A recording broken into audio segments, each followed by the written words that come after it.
That's the unknown. It's outside your comfort zone, something you've never even tried to do before.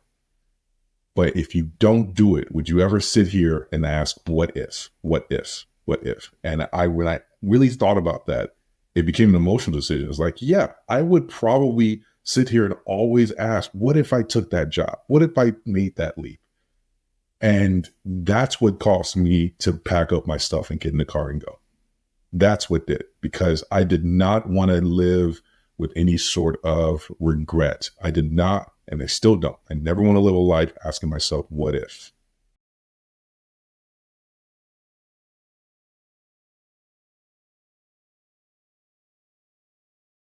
Brandon, thank you so much for joining Arta Live Long and Prosper. It's so wonderful to have you on. I'm happy to be here. This is great, Caesar. Right, especially huge thank you to you for having been a user of Arta for a long time, giving us feedback, and for having held us to a high standard. And I hope you keep doing that forever. I hope so too. I'll keep referring back to the day two investing community. So maybe I should start off with that. Like, do you want to tell us a little bit about the day two investing community, what you do, what the community is interested in? Also, like at some point, I'd love to know why you started it. Yeah. So the day two investing community, it's really just an email group where people who have investing questions can ask them with people who have probably done those investing things or lived that investing in finance life and are able to answer them. It started when I was actually working in the tech space. And I found out that there was an internal group. People were talking about basic finance concepts, usually generally around, their benefits or maybe some stock that they would get through work and stuff like that, answering questions. Well, I knew a couple of things, so I joined a group and I would ask them questions when I was new, and eventually I was answering questions. It grew to the point where the person who started the email group said, "Hey, do you want to run it?" And I said, sure. And I took it over, and then I started to just include links to blog posts that people have written on the internet and stuff like that, finance related, and share that with people. That morphed into what is now a weekly newsletter I send out of links to blogs and things that I speak on, some funny jokes and things like that. Well, what happens, many of the people I got to know and meet, they move on, take new jobs, leave the company. And somebody asked, "Hey, is there anything like this when I leave the company?" And I said, you know what? That's a good point. So let's create something external. And that's how Day Two Investing was born. So the tech company I was working at was called Amazon. And you may have heard of it. Nobody's heard of it. Yes. One of the tenets at Amazon is the idea that it's always day one. The idea is if you have that fresh beginner mind, you always think it's the first day, the newness of it. You keep that in your head, you always have the energy to innovate and, break through your boundaries and everything. Well, in tongue in cheek, we call our group Day Two Investing, with the idea being that day one is when you start doing all the crazy finance investing stuff. You YOLO, you buy the crypto, you get the NFTs, you get in options, do all the crazy stuff. Day two is when you realize, wait a minute, I might need to slow down here before I lose all my money and actually do things the proper way. So we called it Day Two Investing, and that's how it grew. And now it's extended well beyond Amazon. There are folks from other tech companies there, folks in government agencies, professionals, entrepreneurs, and many others who are on the list as well. So, Brandon, let's dial a little bit into you. And I'd love to think about or have you talk about a pivotal moment in your life where you had to make a decision that had to balance between career, personal needs, your family, as well as money. And if you can tell us a little bit about what that pivotal moment or decision point in your life was, and then how did you decide, or what was the framework that helped you make the decision? Ooh, I have a bit of a non-traditional career path. So I have a few moments like that. The first one that pops in my head, this would be 2009. So go back to 2009, the global economy is in recession from the financial crisis, teetering on the brink of financial collapse. People have lost their jobs everywhere. People are losing their homes, not just in the US, but across the world. At the time, I'm living in Las Vegas. So I went to high school and college in Vegas. I was actually just finishing up college that same year, May of that year. And I had already been working for the county government for about 5 or 6 years at that point. So I had a career in government and was doing all right. But now I'm done with college, and I had to ask myself if this is what I want to do. Going in, I thought I would be a government employee for the rest of my life, work in government, collect my pension, do my thing, maybe a little bit of basic investing on the side. I was already interested in it by then. But now the opportunity presented itself, and the economic situation had gotten so bad, especially in Vegas, which at the time was the fastest growing city in the country and had this huge housing boom. So they were disproportionately affected by the housing crisis. It got so bad that even the government was doing layoffs. And Oh, wow. Yeah, those were really tough times. it was tough times. I was fortunate enough to not be laid off, but what it did is that it shattered my sense of financial security. One of the reasons I got into government, most of my family had worked in government, was that this idea that it instilled in me that government is a safe job. You get in, you're in. That's it. You'll never they can't fire you. You'll be there forever. Well, 2009 shattered that illusion. And so now I realize, okay, there's no such thing as job security. And the financial security that I was taking for granted actually wasn't really there. So now there's no security. There is only opportunity, because there's always risk. And so I took a flyer. I did the craziest thing you could possibly think of in 2009 when everyone's losing their job and I have a government guaranteed job. And that is, I took another job. I literally went onto, I kid you not, I went onto an online job search site during a time when everyone and their mom is probably looking for jobs online. Saw an opening for another government job that I might be qualified for in Seattle, a place that I had never been to and didn't know anyone there. And I happened to get the job. I went out, interviewed, happened to get the job. And by August of that year, I packed up everything that could fit in my car and I drove 1,200 miles from Vegas to Seattle. At the time, I was just thinking, I'm out of school. Let's just see what other opportunities might be there. I wasn't taking it seriously that I might actually leave. But it wasn't until after I did the interview and when they called me back a few weeks later and said, we want to offer you the job. And I just, without even really thinking about it, I said, I accept. And then I hung up the phone. I said, oh, crap. I'm about to leave my job and just move somewhere else.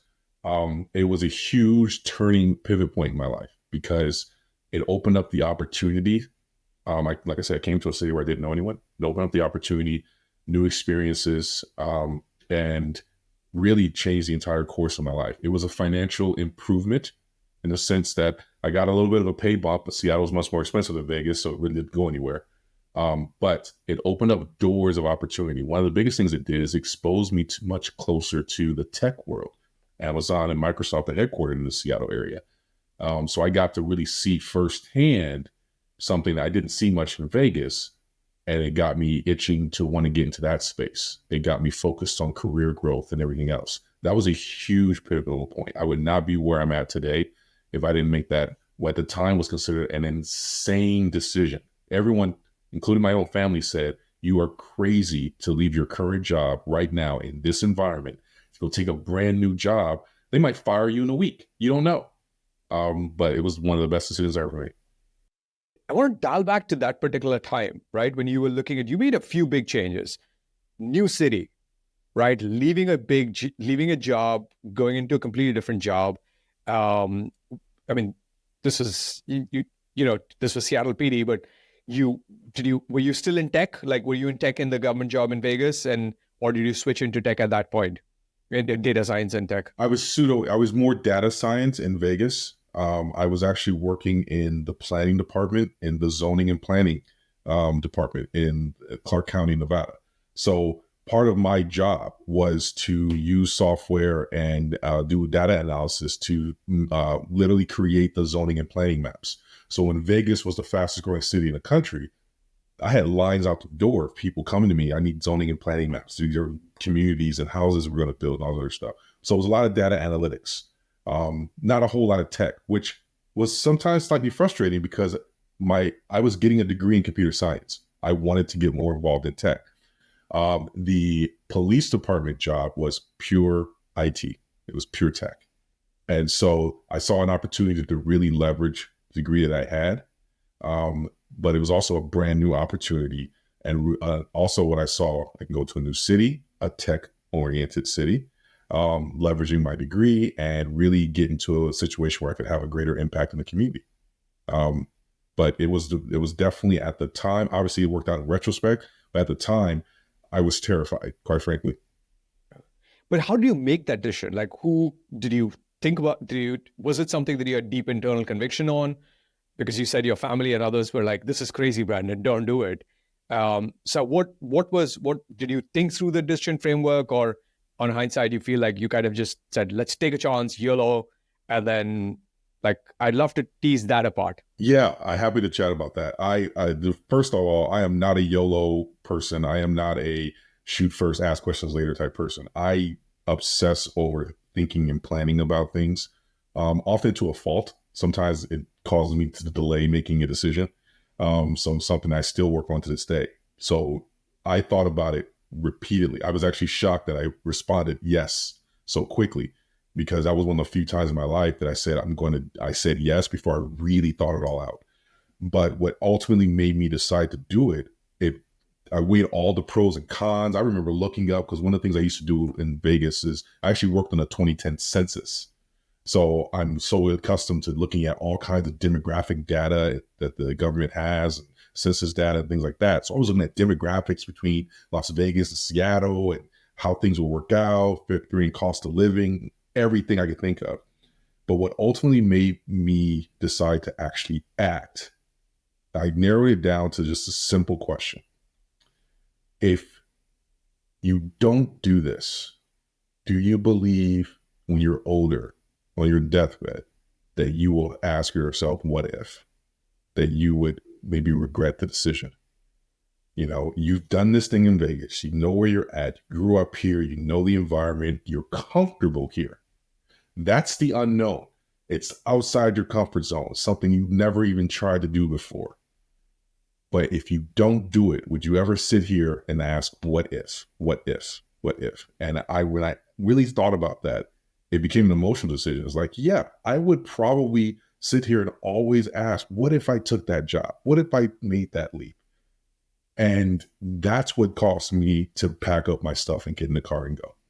That's what did it, because I did not want to live with any sort of regret. I did not, and I still don't. I never want to live a life asking myself, what if? I'd rather say I tried it, didn't work, than to say I never tried it at all, and I kind of wish I at least gave it a shot.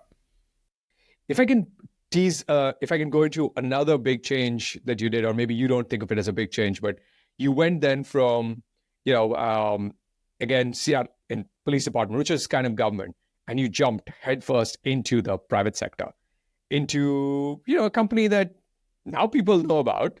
I mean, at that point it was known, but it wasn't sort of the giant it was now, right? Amazon. How did you decide on that? Like, what drove that decision and that thinking? Well, there's one part you're missing there. I didn't go straight from the police department to Amazon. I had to make a detour first. It was interesting because I was at the police department, and at the time, again, it's 2009, Amazon had just started to make their move into taking over Seattle, where they have all their buildings and everything now. They had a few buildings, but they had just started making their move. So I'm working in one of the precincts in downtown Seattle where the 911 center is. I was helping to manage the 911 system. And I'm watching over the subsequent years, 2010 through 2015, of just all these giant skyscrapers being built up all around us. The area where I was at was quiet because it was the recession, 2009, very few people around. I remember I used to take my lunch around 12:15 and just walk around the block. There was no one there. And then a couple of years later, I had to start taking my lunch at like 11:15 just to beat the crowds because there was just thousands of Amazon employees all over the place. I watched all these buildings get built, and I'm thinking, I remember vividly watching all these folks, and I'm like, I'm not good enough to work there. I'd never be able to work there. And so I didn't even try to apply because I didn't think I was good enough. I'm just a government employee. They take people out of these big, giant, well-known tech industry colleges and stuff like that. Who am I? I went to a state school in Nevada. So I ended up making a detour through a series of crazy events. Um, I wound up leaving my police department job to go work at the White House. And so I ended up moving to DC for 2 years in 2016 and 2017. I went to go work on the Obama White House, and I stayed there through the transition into the Trump administration.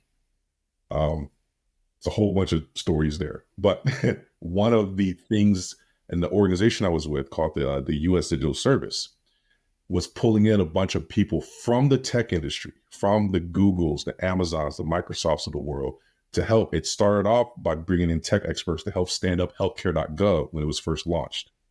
And then it grew and said, hey, we can fix other things in the federal government. And they were recruiting all these technical experts. And through it just happenstance, I happened to get pulled in. Even though I wasn't from one of these tech companies, I worked in tech, and critically, I knew government. And so they pulled me in to work at the White House and the Pentagon. And so I did that for a couple of years. That's actually where I met my wife. And so I do that. And now I'm working alongside people from Google, Amazon, Microsoft, Apple, Facebook, all these big tech companies. And after 2 years, I'm like, wait, I can hold my own with these folks. I started off with a massive case of imposter syndrome, and through action, I was able to realize I can do what they're doing. And they also confirmed it. They said, Brandon, you are just as good as we are. You can do it. And so they were the ones who encouraged me, like, you should go work in tech. And so that's what gave me the confidence to say, okay, you know what? I'm going to make the leap now. I made it to, you could argue, the top of government. And so now I'm going to go make the leap into the private sector. So that's what caused me to go into tech. So you and your wife were in Seattle, in Washington, in DC, and then you decide to make a career change to tech. How was that? Obviously, first part was you knowing and you feeling that you could make the change. But then, how do you think about that decision along with your spouse? I don't know whether you're married at that point, but we're going to move again and go back to Seattle and go now into tech. Caesar, it was even crazier than that. Okay, this is getting more fun. So, my wife worked at the White House, and I was doing most of my stint at the Pentagon, but I would often travel back and forth to the White House as well. And we actually met through a trip that she was co-organizing with our team at Camp David. So we went out to Camp David, and we get there, and she's one of the people there to greet us.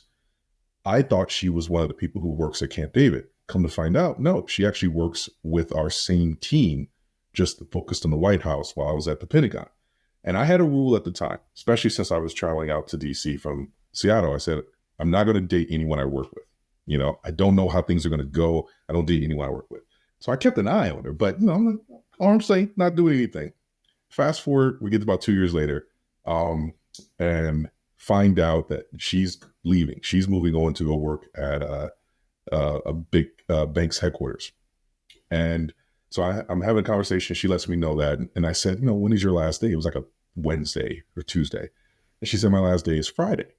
I said, when are you done? She said, I'm done at 5. I said, what are you doing at 7? And that ended up being our first date. But here's where it gets crazy. Our first date was her last day of working in government, because now she's no longer a colleague. So she's fair game, right? Where it gets interesting is that same day, in fact, just 2 hours before our date, I had an interview with Amazon. And so I finish my shift at work. I do a round robin series of interviews at Amazon. And then as soon as the interviews are over, I leave and go meet my now wife on our very first date. And it is during our very first date that, literally during the date, I get a phone call saying, we'd like to offer you the position at Amazon. So on our first date in DC, I'm telling her that I just got a job and we'll be moving back to Seattle in a month. And so, what ends up happening is we just end up seeing each other. We just crammed like 7 months worth of dating into like 30 days. And we saw each other every day. We hung out every day. And then This was August. By September, I was on a plane back to Seattle, starting at Amazon. She's still in DC because she had her job. And we did long distance for just over a year, where I was finally able to convince her to come and move out to Seattle with me. And we've been together ever since. Brandon, let's move a little bit from the pivotal moments. They've been so interesting. And I want to talk a little bit about how you would think back on, or what the lessons you've learned out of these, right? Like, so if, let's say, you could go back 15 years, what are the pearls of wisdom you would share with the 25-year-old Brandon and say, this is what I've learned.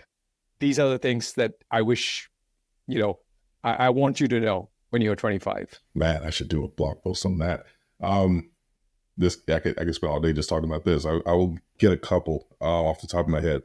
I would say one, which sounds almost kind of bleak, but is actually, when you think about it, I think pretty empowering. And it's something we used to say in the Pentagon all the time. No one's coming to save you. And we said that as a result of saying that, you don't have the luxury of sitting back and hoping someone else will take care of it. You need to take care of it. No one is coming to save you. And so that's something I would tell my younger self. It's like, hey, it's all on you. That can be overwhelming to some people, but I think to a younger version of me, that would have been much more empowering, because it's like, hey, it's all on you. Like, it's entirely within your control.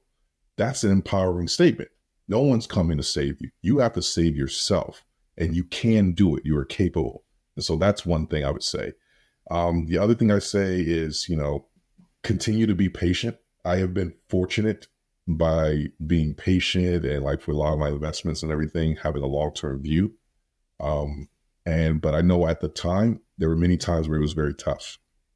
And so if I'd go back and tell myself, I would say, hey, I know it's not easy, but it's going to work out if you keep at it. Like, just trust me on that. And so be patient and, stay focused. Honestly, like, it's good. One of my, I think one of the things that's benefited me is always having the goals and the focus for things I want to try to accomplish. Look, I'm not perfect. I didn't get every single thing done that I wanted to get done, but I got so much of it done. And in many ways, I got more accomplished and then farther along than I ever thought I would be when I was in my 20s. So even though things didn't go exactly according to plan, because I had a plan and because I had an end state in mind, I was able to navigate and adjust and identify opportunities that help me get closer to my goals.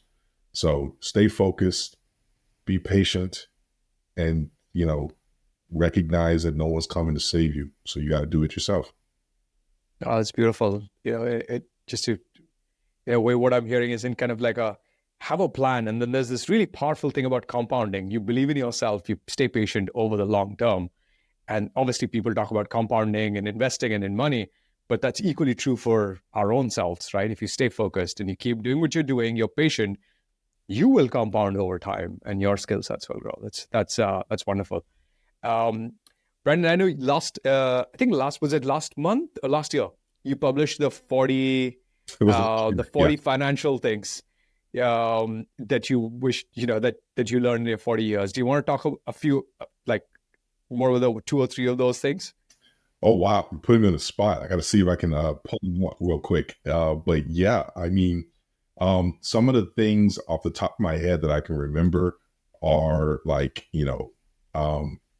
focus less on why. I get this all the time from folks, especially the younger folks, especially when it comes to investing. If you're talking about things like stocks or, they're investing in crypto or something else, but usually it's stocks and things like that. And they're like, well, why did the stock go down? Why did this company report earnings that beat estimates and yet the stock dropped? Why did this happen? Why did that happen? And one of the things I've come to realize is that people want to know why, because they believe it helps them, get a better sense and understanding. And there's nothing wrong with trying to understand a little bit of why, but sometimes the answer to the why question when it comes to investing is that because more people sold than bought, or people bought than sold. Like, the supply demand imbalances, and that's it. That's the extent that you need to know. I usually say focus less on why and more on how. How did that happen? what were the factors that caused that to happen? Less about the why behind it, or more about what happened, how did that occur? Because if you understand more of the how the market works, how stocks move, how assets values fluctuate, then you're in a better position to respond to when they do, than try to sit there and ask why. The other side effect of that is people who want to ask why have a tendency to want to try to validate an opinion or be right. And sometimes I also say, do you want to be right or do you want to make money? And that's often the biggest thing. And I notice a lot of folks would rather be right than make money. I pulled up the list. So another thing I would tell people in the 40 things is that, one of the best saving and investing things you can do is to pay off any debt that has an interest rate greater than 6%. 6%. This is something I've been saying for years. I think is ringing more true now that interest rates have gone up. But even when interest rates were very low, I would say the same things. Like, as well as I do, the market as a whole has returned average high single digits, low double digits for decades. And if you factor in things like inflation, you'll be lucky if you're getting 6-7% on average in the market. Well, if you have debt that's costing you 6-7%, like you should be paying that off and get that return. And it really does pay dividends. Another thing that I think that has benefited me personally in my career and my financial life has been getting rid of my student loans. I've been fortunate to be able to get rid of them. And so I didn't have that albatross around my neck when it comes to new opportunities that came up, like, for example, going to the White House and things like that. Another thing I will do, let's say two more. One of the things is, one of my favorite is there's really only one rule in personal finance. And it's spend less than you earn. Everything else that comes out of it is like an opinion and like some sort of opinion or implementation detail of that one facet. If you remember nothing else, just spend less than you earn. And that's really it. You keep coming back to this in a number of your newsletters. I've seen this come back again and again. So it's like, yes, it's a truth that cannot like be said enough. It's so basic and simple, but that's it. Oh, and this is probably one of the last ones. Like I said, I have 40 of these, but one that I say is the entire personal finance and investing industry can probably summarize in 4 steps. Make money. Don't spend all of it. Invest the difference wisely and protect what you have. That's wonderful. Really it. Everything that flows from that is usually an implementation detail of one of those 4 steps. How can I make more money? How can I control my spending or eliminate my debt? How can I invest and grow things over time? How can I make sure I don't lose all the money that I've made so far? That's really it. If we stay true to those 4 core concepts, everything, and make sure everything we're doing in relation to our finances is aligned to those 4 concepts, we'll probably be in a good financial position. If I can push you a little bit, what would be your advice for someone who is sort of has the first 2 covered out? Let's say you've got you're earning money, over the last 10, 20 years, you've kind of learned how to not spend more than you earn, and you're starting to invest something. How do you think about investing and protecting your money? Yeah. So I usually start off by telling folks, I have conversations with new folks at Google, where I'm at now, all the time. I usually start off by saying, okay, first thing, you're making all that good tech money now, and you're smart enough not to blow it all. Okay, great. So now that means you have some money that you are saving. You want to do something with it. Number 1, recognize, once again, no one's coming to save you, and that this great job that you have today, for whatever reason, may not be there tomorrow. So first things first, build up an emergency fund. And so keep an emergency fund in place. I typically recommend a little bit more than what most people recommend. I recommend about 9 months. I personally have 12 months. And that's because I've seen some stuff. I've been through the .com bust. I've been through the financial crisis. And if the more highly specialized you are and the more money you're making in the industry, oftentimes the harder and longer it could take you to find another equivalent job. So you want to make sure you can cover the bills during that time. So an emergency fund. You should do no other investing until you've built out that emergency fund, with one exception. Contribute to your 401k so you can get the company match. From there, it's like go through the company benefits, Do you have right insurance? If you're young and single and have no kids or dependents, you probably don't need much beyond health insurance, maybe some disability insurance, and that's about it. But if your situation is more complex, you have a spouse who depends on you, you have relatives who depend on you, things like that. Now you got to look at life insurance, other types of insurance. If you have a business, you need probably long-term care insurance. If you have aging parents or yourself are elderly and things like that. So you get the whole point about all of this is to establish that financial foundation. Okay.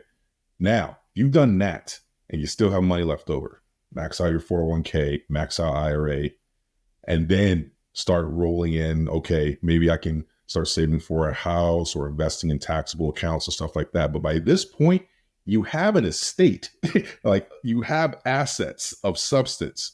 And so that's where doing things like estate planning and figuring out how you're going to manage all this. And it becomes even more important if you have a family that's dependent on you. What happens if I die? What happens if I get hurt? What happens if I'm unable to make decisions? How is that all going to play out?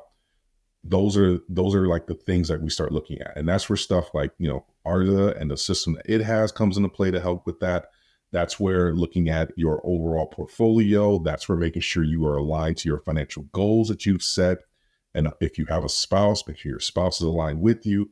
So it sounds complex in totality, but it's really a series of steps that build on each other. The other piece you brought up, which I'd love to have you share a little bit more, if you're open to it and you can say no, is how do you pull your spouse into this? Like, how do you and your spouse get together and make a lot of these financial decisions? Well, I think I'm very fortunate in that regard, in that my spouse is a very direct woman. And she started asking me a lot of questions very early on in our dating life. Remember, we had it all crammed into like a month. And so some of the questions that were asked were financial. And the same thing. She wanted to know, for example, if I was carrying around a bunch of secret debt, for example, and things like that, which I was not. And as now that we are a married couple, we have conversations about the finances at least once a month, sometimes more frequently, especially if we're going to make a large financial decision. We also use, spreadsheets to keep track of things, or apps that help see our holistic picture in order to see everything in one picture. I have access to it. She has access to it. We're a couple, we're a team, so we trust each other and we see what's going on. One of the things I wanted to make sure, it was a personal thing for me, is I never wanted her to feel like she was going to be entirely financially dependent on me. Like I make all the decisions and she doesn't know what's going on. I always wanted her to be able to understand what's going on, where things are at, and also be able to access it if she needed to. So that was a big deal for me. And the same was true with her investments. I have retirement accounts. She has retirement accounts. She had them before she met me, but we're investing in the same way because we have the same goals. So we work backwards from the goals. What are we trying to accomplish in our lives? What do you want to do? What did you want to do before you met me? What did I want to do before I met you? Oh, wait, looks like a lot of it is aligned. Great. We still want to do those things. Let's do that. What are some new things we want to do? Great. Now, those things are probably going to cost money. So let's work backwards from there, figure out how much they cost and what kind of saving and investing we need to do between now and then in order to meet that goal so we can make it happen. So one of the things we like to do, for example, is travel. So we have a travel budget. We put aside money just for travel, and we do things like are deliberate about trying to get miles and points for hotel and flights, stuff like that. It's something that we deliberately spend our money on, and we do it. And we've had great trips as a result. Brandon, I want to talk a little bit about how you got into investing. Like, how did you start? When did you first think about investing and become so interested in it and, start reading up on it? And you just said you've got a few hundred books that you've read on finance. What got you into it? This is going to be another funny story, all right? Because it happened by pure happenstance, honestly. It's just one of those things where you happen through a series of events, you happen to find out that you're interested in something you didn't even think about before. So picture this. I'm about 16 years old. I am in between I'm actually just turned 17. I'm in between my junior and senior year of high school. So it's summer break. So I'm at home, not doing anything. It's a day off. I've already been working. I've been working for about 8 months. Um, so I am just relaxing at home. My mom has to go to work. And my mom wanted to do what a lot of moms wanted to do back in the day, and that is watch Oprah. But she has to work. So she asked me, her son who's doing nothing, to tape the Oprah show for her. And as a testament to how old I am, by tape, I mean literally put a VCR in a VCR recorder and tape it. And so for the young kids, these are devices that don't exist anymore. But one of it was old enough that it was back in the day where you had to put the VCR in the recorder and turn the TV on and leave it on that channel in order for it to record the thing. So TV's on Oprah, it's recording, and I have nothing else to do. So I figured, you know what? I'll sit and watch it. I got nothing else to do. Well, it just so happens that was an episode where she had a financial advisor on the show. And now he's hawking his latest book. Okay. But while he's hawking his book, he's actually answering questions and he's clearly explaining things. Now, like I said, I've been working for about 8 months. I have money in my pocket and I've been just spending it like you would expect a 17-year-old to just blow through all their money. But he's talking about a few things that I was like, that seems kind of interesting. I've heard about stuff like saving for retirement and investing, but what does that really mean? So on a whim, I decided, you know what? I'm going to go buy this dude's book. So I go to the bookstore, pick up his book, and I read the whole book in a single afternoon. Wow. And turns out that was like his third book. So I'm like, let me go read his first 2 books. And I picked those up and I read those. And I'm like, interesting. So now I'm like, what do other people have to say about this stuff? Because this is just one person's opinion. For all I know, he's completely wrong or whatever. So I just grabbed a couple of other books. And before I knew it, I'm just devouring like a book or 2 a week and reading up on this stuff. And then I start actually saying, okay, I need to start putting some money to work. Because I've read so many books, I'm seeing recurring themes. I'm seeing similar things happening. And so now I said, I want to actually start doing something with the money instead of blowing it. Instead of just putting it in the bank account, can I open a brokerage account? Can I invest? So let me try that. And I started seeing some success very early on. Now, mind you, .com boom. So I started seeing success early on without realizing why I'm seeing that success. But by that point, I'm hooked. The book said you invest money, you will make money. I put money in the market, it goes up. I'm doing this forever kind of thing. And obviously I learned a lot of things along the way, but that's really what kickstarted it. It was just a happenstance moment that triggered something in me that really became a passionate interest of mine. Wow, it's such a beautiful story. And it's actually so amazing how, at that age, like that right impetus at that time got you into this. It's almost like this divine handed play to get you there. And then, in a way that's led you to now building this community, helping so many other people like get going on this and without having to read the 300 books that, you've read. Yeah, that was actually the next part of it. The second half of it was like whenever you get into something new, you're excited about something, one of the first things you want to do is tell other people about it, right? And so I'm telling everyone, including my own mom and other friends and family members, and I come to find out nobody I know knows anything about this stuff. Like nothing. And I'm like, it's like here in the books. What is going on? And that's what jump-started me into wanting to try to figure out how to explain this to other people. And so that's what carried me over to wanting to help teach and educate on these topics, as opposed to just learn it and do it myself. I'm so happy and grateful that you're doing this, Brandon. It's fantastic.